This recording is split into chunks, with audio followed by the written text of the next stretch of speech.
ডেকেছে। আচ্ছা, এই প্রথম কোনো মুখ্যমন্ত্রী কলকাতা পুরসভায় আসছেন, ভালো লাগছে। একটা কোনো পলিসি নেওয়া হবে, একটা বিশেষ কর্মসূচি, সেটা অংশগ্রহণ করবো, তাই এসেছি। ছোট লালবাড়ির রাস হাতছাড়া হয়েছে তৃণমূলের। ৮ জুন ভেঙেছে পুরো বোর্ড, তার সপ্তাহখানেক বাদে ১৫ জুন পুরসভায় তৃণমূল কাউন্সিলরদের ভিড়, সৌজন্যে মুখ্যমন্ত্রী শুভেন্দু অধিকারীর ডাক। কয়েক দশক পর কলকাতা পুরসভায় কোনো মুখ্যমন্ত্রী এলেন শুভেন্দু অধিকারী।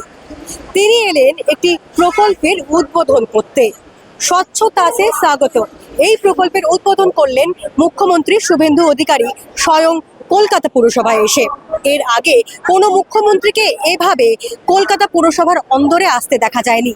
৮০-এর দশকে জ্যোতি বসু একবার এসেছিলেন বলে জানা যাচ্ছে। তিনি এমপ্লয়িজ অ্যাসোসিয়েশনের ডাকে একটি সংবর্ধনা অনুষ্ঠানে হাজির হয়েছিলেন, ওইখানেই শেষ।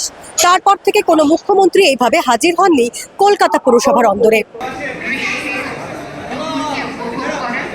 আমরা ওরা নীতি ছেড়ে দিয়ে আমরা সবাই উন্নয়ন, বিকাশ, প্রগতির মধ্য দিয়ে আমাদের কলকাতাকে এগিয়ে নিয়ে যাই এবং আমরা ডিলিমিটেশনের মধ্য দিয়ে আমরা কলকাতায় ওয়ার্ড পুনর্বিন্যাস করে একটি 6 মাসের মধ্যে নির্বাচিত বোর্ডের হাতে দায়িত্ব তুলে দিই। এটাই আমাদের সকলের ইচ্ছা থাকুক। বিশেষ প্রকল্পের খাতিরে মুখ্যমন্ত্রী পুরসভায় এলেও এদিন তার আসার রাজনৈতিক তাৎপর্য একেবারে অন্য মাত্রার। এর আগে মুখ্যমন্ত্রীর প্রশাসনিক সভায় হাজির হয়েছিলেন বিরোধী দলের বিধায়কেরা। তৃণমূলের অভ্যন্তরীণ ডামাডোলের মধ্যে বিরোধী বিধায়কদের উপস্থিতি নজর কেড়েছিল। ঠিক সেভাবেই এদিন মুখ্যমন্ত্রীর সামনে কোন কাউন্সিলরেরা থাকেন তা নিয়েও ছিল জল্পনা। দেখা যাচ্ছে প্রায় কেউই মুখ্যমন্ত্রীর ডাক ফেরাননি। আমরা কাজ করতে চাই, কোনো যদি উনি কোনো দিশা দেন, কোনো রাস্তা দেখান বা কোনো কিছু বলেন, সামনে বর্ষা আসছে, বর্ষার সিজনে, তা আমরা সেই আশা করবো ভালো একটা কিছু পজিটিভ ভাইব আজকে পাবো এখান থেকে। 2010 থেকে 2026 আমরা এই কলকাতা কর্পোরেশনের পৌর প্রতিনিধি। বিগত দিনে কোনো মুখ্যমন্ত্রীকে আমরা দেখিনি যে এইভাবে কলকাতা কর্পোরেশনে এসে কোনো উদ্যোগ নিয়েছেন।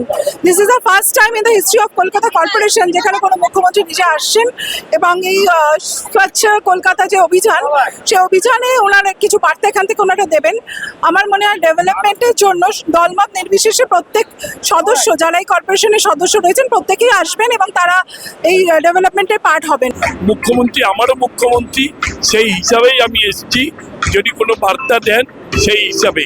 তৃণমূল জামানায় ইতি পড়ার পর থেকেই একাধিক কাউন্সিলরের প্রতি ক্ষোভ উগরে দিয়েছেন সাধারণ মানুষ। ইতিমধ্যে কাজ না করতে পারার কথা জানিয়ে ইস্তফা দিয়েছেন খোদ মেয়র। পুরসভার রাশ এখন পুর কমিশনারের হাতে।